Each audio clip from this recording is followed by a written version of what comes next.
Good morning, everyone. This is Marlon J.A. Chinese Boy on YouTube.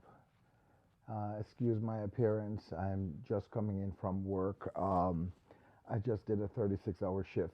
So today is February 2nd, 2025, and I'm going to get some sleep.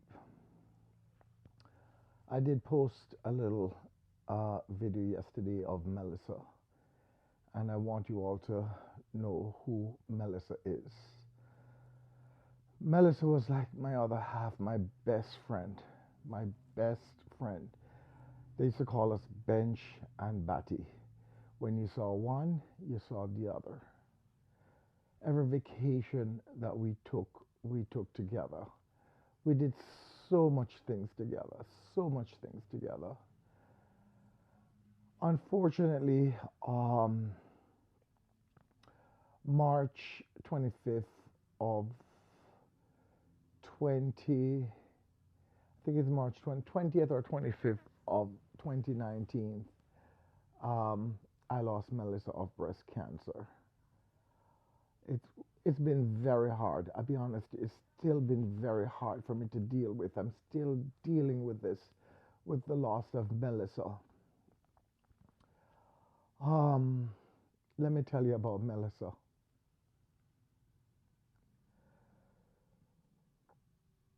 She was a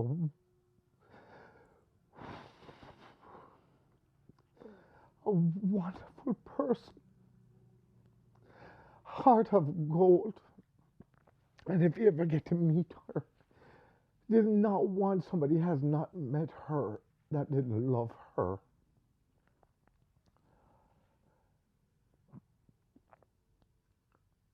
Melissa knew she had a little lump, and we were talking about this lump, and I would tell her all the time to check on this lump, and she didn't. She waited for a long time, and I pushed her. She would tell me yes, you know. So anyway, it came to the point that she found out it was cancer, and she was battling with it, and I wanted to go, a couple times with her to the doctor. She wouldn't let me go because she didn't want to hurt me, you know. At that time, when Melissa just found out about it, I did not live home. I lived with my patient, which I traveled from Florida to California with my patient. He was in a wheelchair, so I had to be with him all the time. It was hard to get away from work and everything, but I would always be on the phone speaking with her. I would ask her all the time, how is it, how you doing, how you feeling? She's fine, she's fine. The doctor said, okay, this, the doctor said that, but nothing to worry me. Well, it came down to the point, after this was going on for a while, and she kept it a secret, where she turned to me and she said, that she lost her hair, and from chemo, they put her on chemo, and she had lost her hair, and she used to love her hair so much, so much, guys. She loved her hair. She's always brushing her hair and everything like that. And I remember one time her friend called me and says, Marlon, Melissa don't want to see you to see her like that. You know what I mean? So that's why every time I said I'll try to take off work for a little while and go down and just visit her, she would always push me away. She didn't want me to see her like that. Anyway, I was getting mad. I remember getting mad at her. Says, maybe she pushing me away or something like that.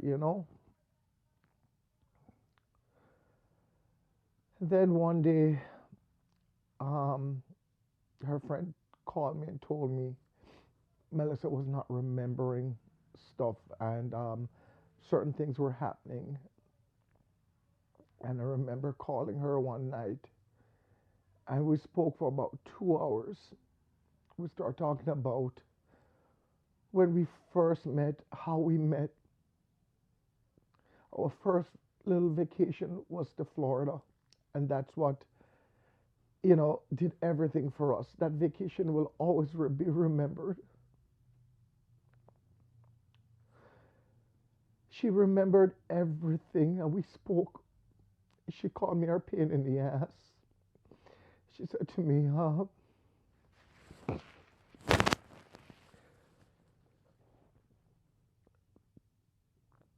if anything should ever happen to her, there's going to be a box she would leave for me at her house.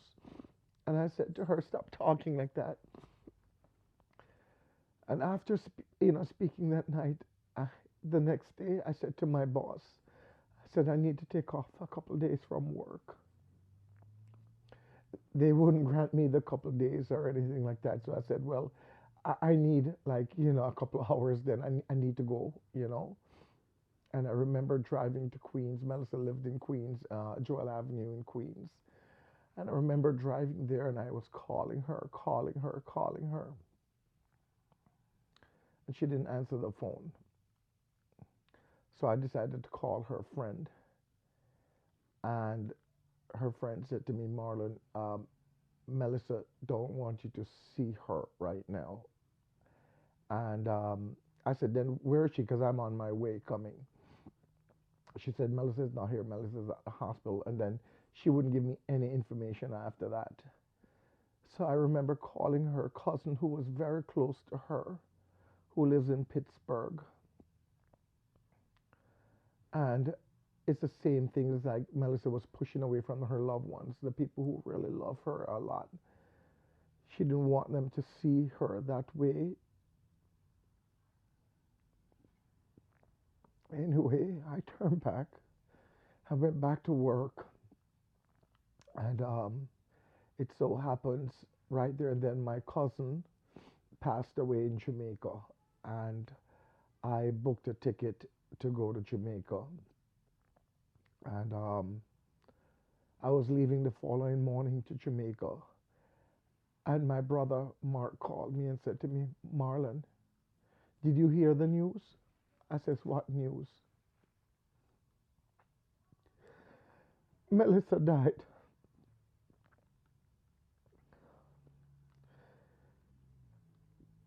I couldn't believe it. It's like I couldn't believe it. I called and nobody told me. We found out on Facebook.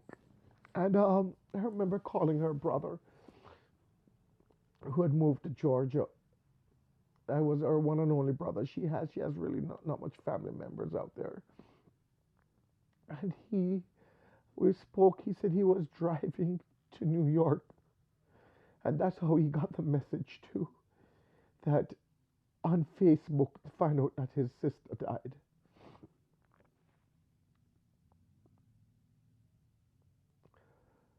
Anyway, I really got mad. I got mad. I really got mad at her friends, and how she told me, how it came to me. I shouldn't have to see it on Facebook. I should have got a phone call. So I flew to Jamaica. I went to my cousin's funeral, and the following day I came back to New York.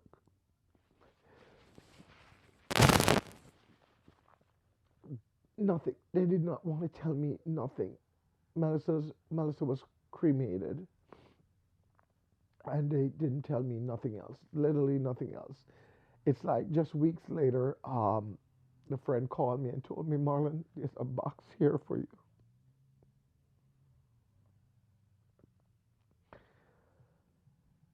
I'm going to show you what's in the box. The letter that she left for me, that was her last time. She wrote this letter right before she died.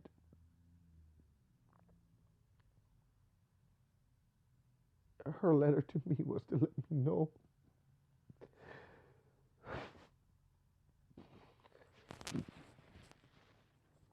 that she loves me.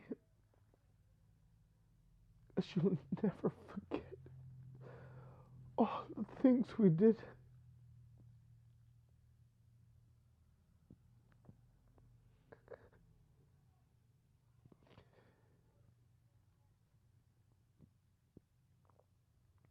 All our vacation, all everything. She had saved everything, everything she had saved. She had kept a diary, and I have the diary here now with me. What she had wrote on every vacation since we first met until the day she passed away. Melissa, I'll always love you. I miss you dearly, and one day I'll see you again.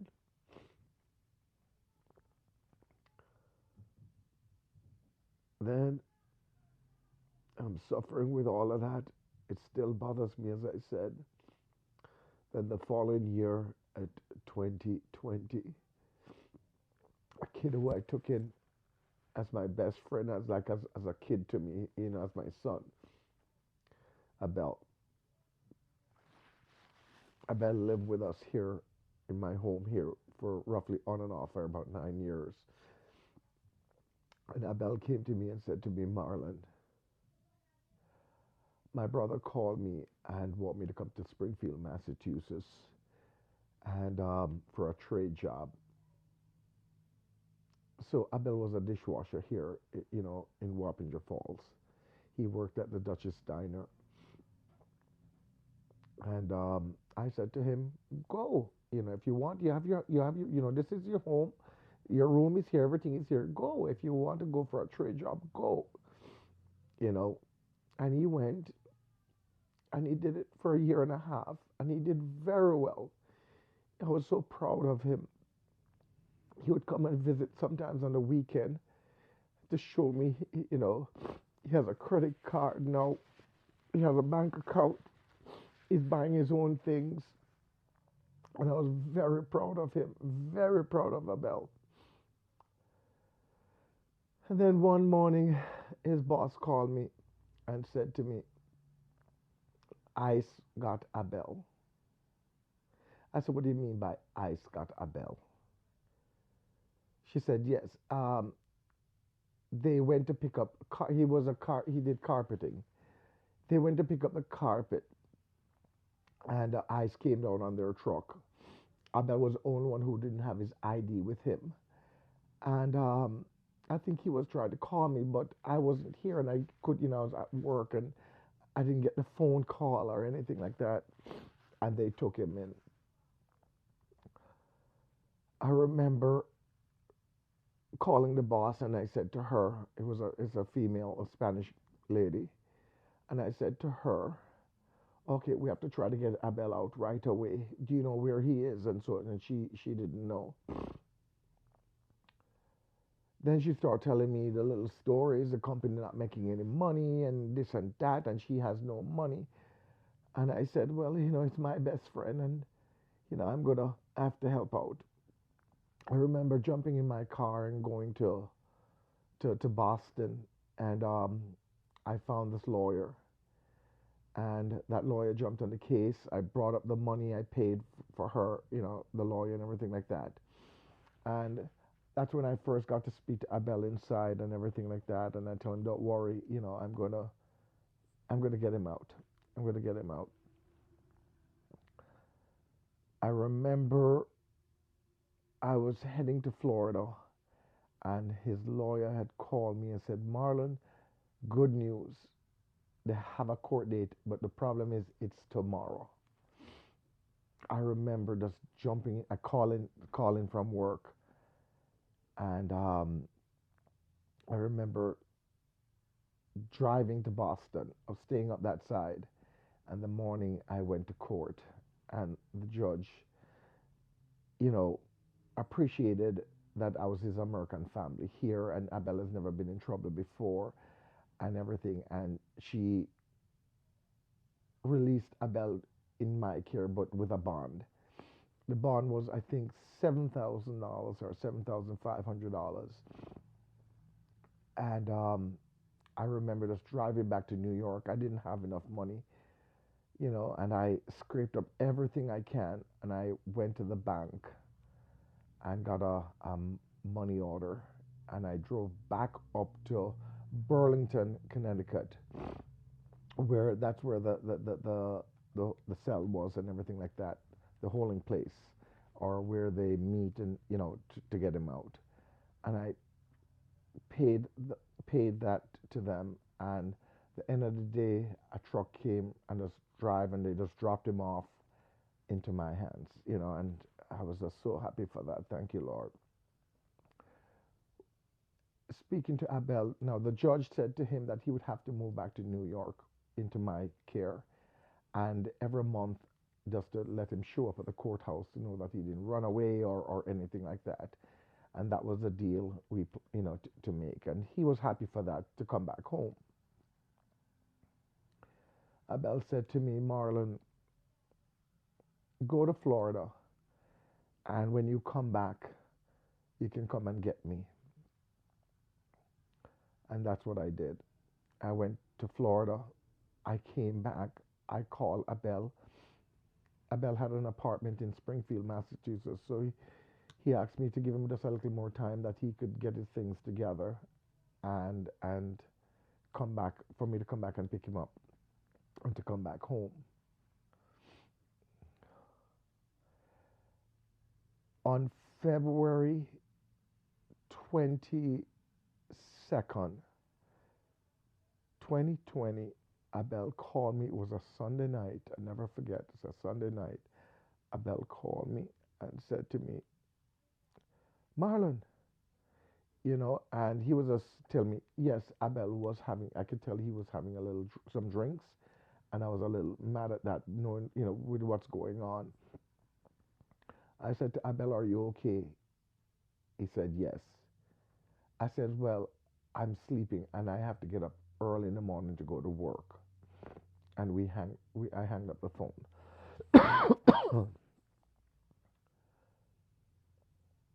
Monday morning, February 23rd, I remember I was in the bathroom brushing my teeth, and my mother came downstairs.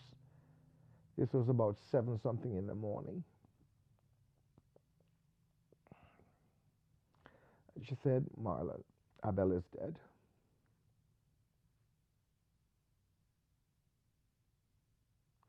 I didn't believe it. It's like I didn't believe it. I just spoke to him, last night.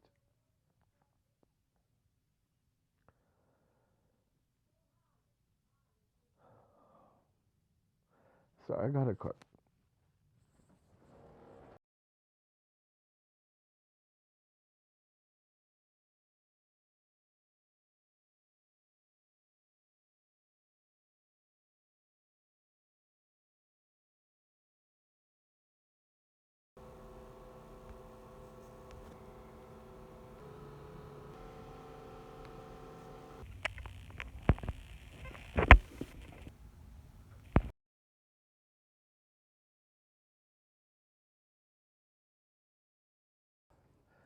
I'm sorry I had to cut for a little bit.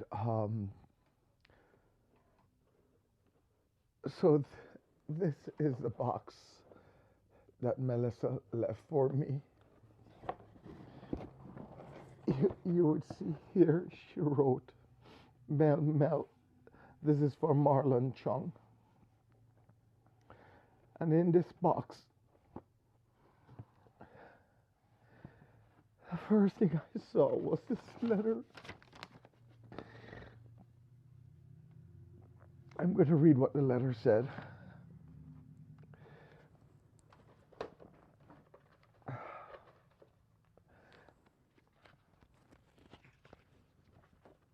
This was Mel and I on one of our vacation. This was in 2006, actually.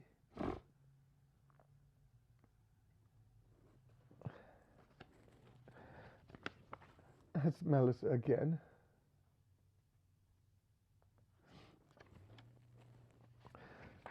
Here's another vacation that means a whole lot to us. This was in Mexico, in Guadalajara.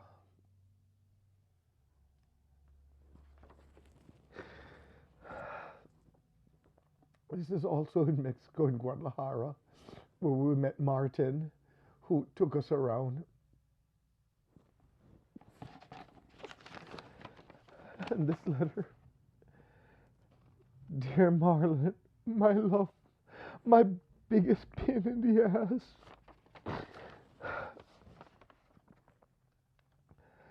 My appointment, but she was trying to tell me her appointment. Melis was writing, it was a little bit off. That she knows her cancer has been growing all over my body, and I know I'll be gone in 6 months. Oh God. Oh God. Dear Lord, why? She was just telling me she'll be gone in 6 months. Jesus. Here, here's the diary. She wrote everything, everything in.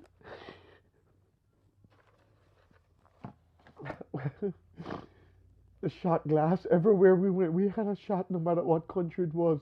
The first thing we'll have a shot. That's a cheer for the country we went into. Little braces we made together.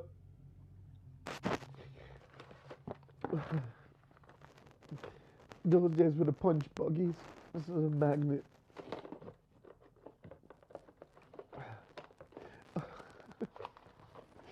I remember one time my insurance sent me back a check. She saved it. The check was for 15 cents.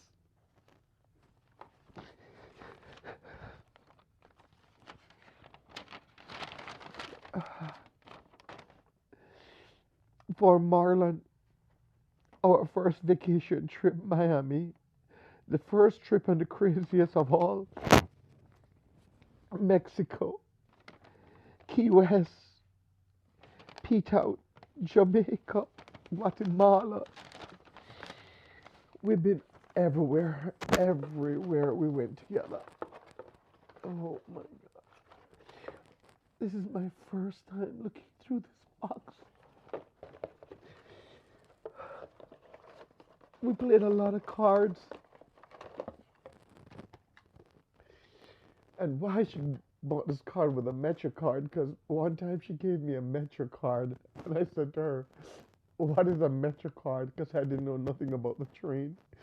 So she bought this card with a Metro card for me.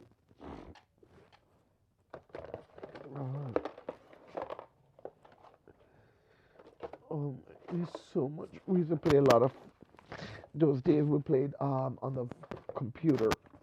We played Farmville. So we'd build little houses, and we always spoke about growing old together, playing bingo, playing Farmville. They'll be pushing us into a wheelchair in bingo, just playing bingo and things, because we enjoy doing that.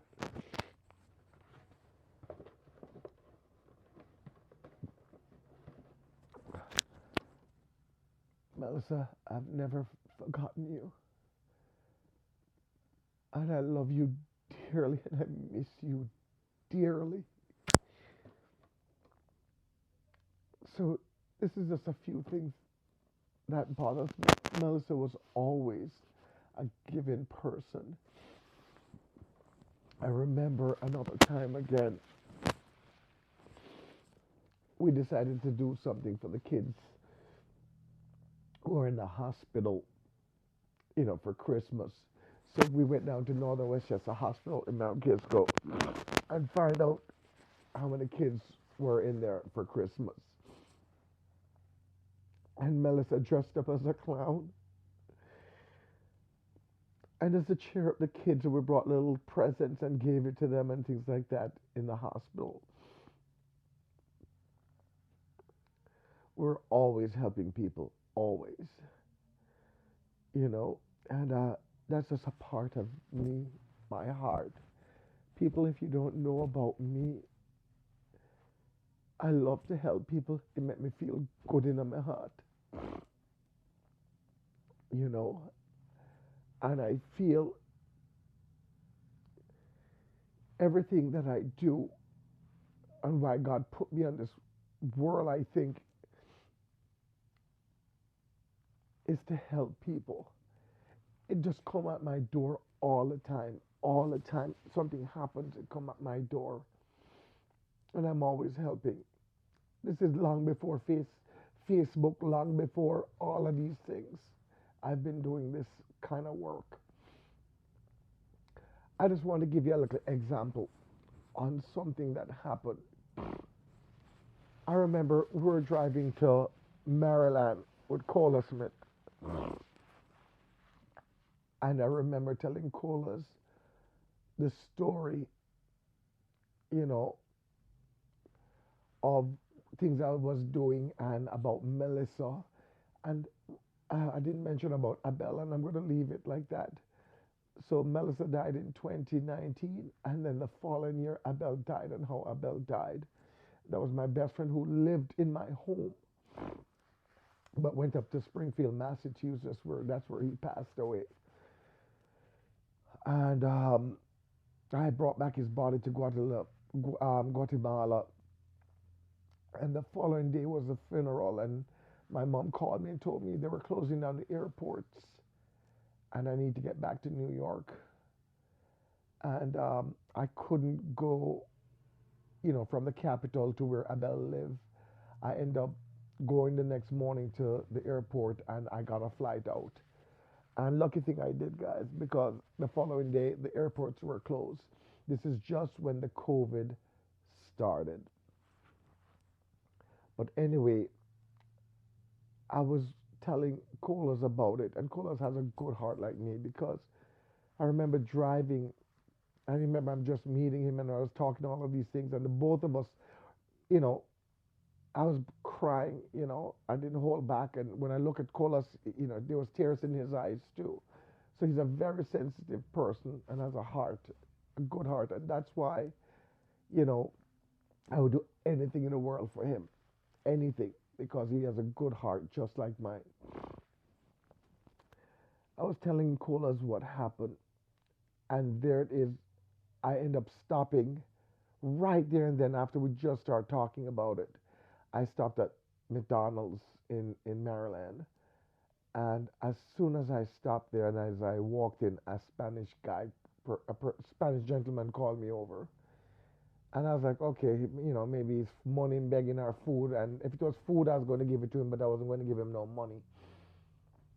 And I remember going over to him, and he started speaking to me in Spanish. And I said, "No habla el español," you meaning I don't speak much Spanish. Well, I don't speak Spanish, but I do understand a little bit. I asked him, "Are you hungry? You want food?" He says, "No, no money, no money." So it wasn't money he was looking for. And I decided to call him over to. I got him up. I got up from his table. I went over to where Colas was sitting and tell him to come on over. And I says, "Dígame, like tell me what's going on." And he told me that American got him from Houston, Texas, to come to Maryland there to work, and he's been working there for 4 months. And the people so the whole 4 months the man been working, and the people just left him just like that. They didn't pay him or anything like that. And all he wanted for me to do was to call the phone number to beg the man to please pay him that he can go back home to Houston, Texas, which is very far away, guys. And so like that. And I looked at Colas. I said, "You see what I'm saying? God, is this a sign for me? Every time it lands on my doorstep, something happens. Why me? Why was it that day I stopped there? Why did, it's like there's just so much questions, and I do not know the answer for it. I called the number, I texted the number, the person turned their phone off, and all the gentleman wants was his money just to reach back home. Anyway, we spoke, and I gave him a little bit. I did. I gave him a little bit of money. Not much. I did give him a little bit. I figured, uh, I should have given more. I really should have given more to get it back home. But again, I was on a journey. I needed cash on me. I didn't have much cash on me. You know, but it's enough that could hold him off for a day or whatever like that. Because I think he was trying to stay back. And I told him it was fine to call the cops. He's not going to get in trouble for it. Call the cops and try to reach this person to get back. 4 months, guys. He's been working for 4 months, and these people just left him just like that. You know. Um, anyway, just to tell you just how things land at my doorstep. Another one again, guys. During the time of the COVID, after all of that, losing Melissa, losing Abel, and the COVID comes up, I was dealing with a whole lot of things on my shoulder. And I got a phone call from a friend of mine in Poughkeepsie named Lewis. And Lewis said to me, Marlon, you know, we need your help. There's a young man um, who's a single father with a young girl who's about 7 years old that needs your help. His place burnt down, and because of the COVID, nobody wants to take him in. Nobody. And I felt bad, I really felt bad. I spoke to mom and I spoke to pops because at this time, COVID was, nobody knew what was happening with COVID. You know what I mean? Where does this come from?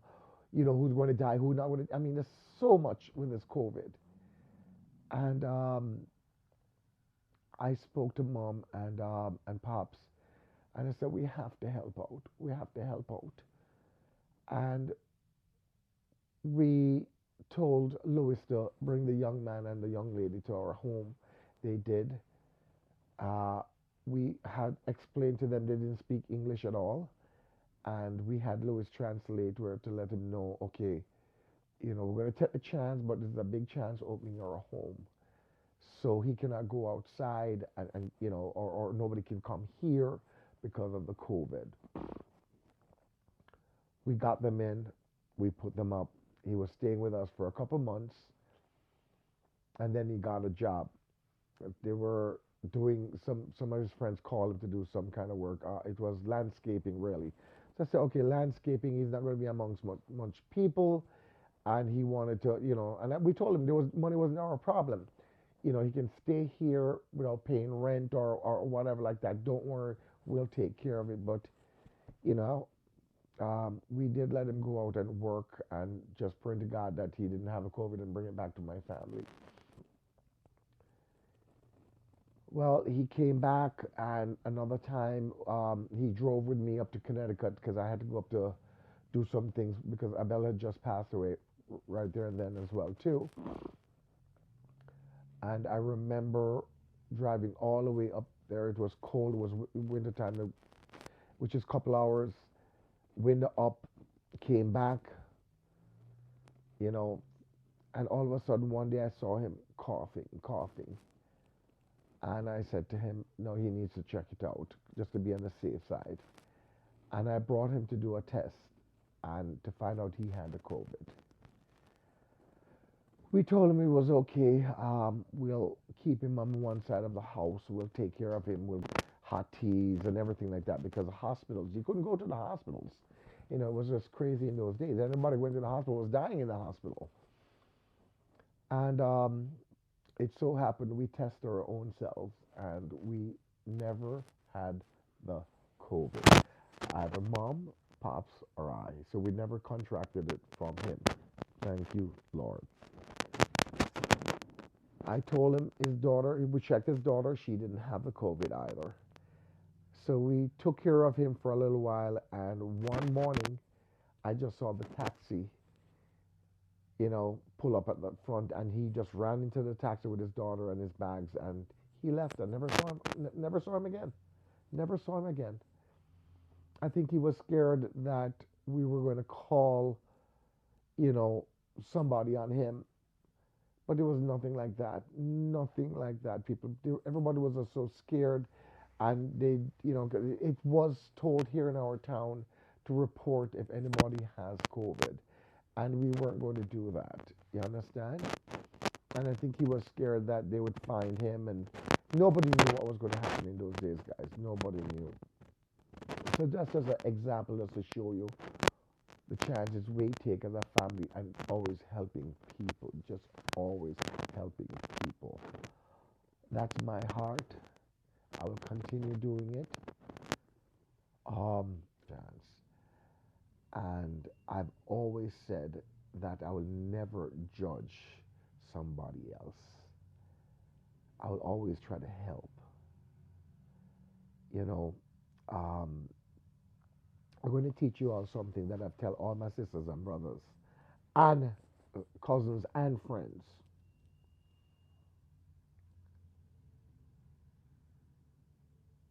The way to heaven and the only way to heaven, you have to learn to forgive. Forgive, forgive, forgive. How could you teach your child or your loved one to do the right things if you yourself can't forgive? Tell me that. I need answer for that one. If you can't forgive, how could you go through the cross of the gate of heaven? How could you teach your child the right way in life if you can't learn to forgive? If you did something wrong, wouldn't you want forgiveness? If your child did something wrong, wouldn't you want some forgiveness for your child too? There it is, guys. You don't have to forget it, but you have to open your heart and learn how to forgive. And with that, I'm going to say thank you all and God bless us all. Oh, if you like this video, please like and share. Make some comment because there's so much more I want to share. It's been very hard. I'm very tired right now. There's just so much things, guys. I could write a book. And I know I keep on saying it's all about me. But yes, this video was about me, and I'm just sharing a little bit of my life with you guys. Thank you very much.